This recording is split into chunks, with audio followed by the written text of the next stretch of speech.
হাত দিয়ে বসে পড়বে, তারপরেই ফের আমি বলবো তুমি বরণ করবে না, করবে না তো। আমি দেখো, আমি ডাইরেক্ট এসে বলবো বাবা বরণ করো, ওই তোমার বৌমা নিয়ে এসছে, ঠিক আছে? তুমি দেখে আর দিয়ালটা ধরে কাকে বিয়ে করে নিয়ে এসছিস, ঠিক আছে? তখন আমি বলবো কেন বলবে, তখন তুমি বলবে না না, যখন বলবে হ্যাঁ যে আমি দাঁড়াতে পারছি না, বাইরে বৃষ্টি হচ্ছে, তাড়াতাড়ি বরণ করবে তো করো, হ্যাঁ গম্ভীর ভাবে, হ্যাঁ তখন আমি হ্যাঁ। কাকে বিয়ে করে এনেছিস হ্যাঁ। দিয়াল ধরে বসে বলবো। হ্যাঁ।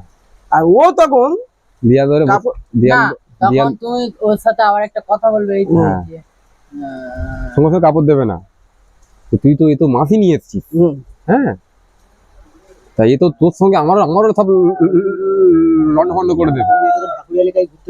না না না না, এ তো মাসি এনেছিস, এ তো আমার পুরো বংশ লন্ডভন্ড করে হ্যাঁ দেবে। হ্যাঁ হ্যাঁ, তখন আমি বলবো, তখন তুই বলবো যে তবে রে বলে শাড়িটা নিয়ে আমার বরণ করবে না তো, তবে রে এই দেখ বলে এটা করবো, আর আমি দেখে অজ্ঞান হয়ে তখন যাবো। অজ্ঞান হয়ে যাবে। তখন তুই বলবি এই তুমি বাবাকে কি দেখালে, না তোমার বাবাকেই জিজ্ঞেস করে নিও, তোমার বাবা জানে। জ্ঞান ফিরলে তোমার বাবাকেই জিজ্ঞাসা করবে। জ্ঞান ফিরলে তোমার বাবাকেই জিজ্ঞেস করে, তোমার বাবা জানে। খেলাচ্ছে দেখ। ঠিক আছে।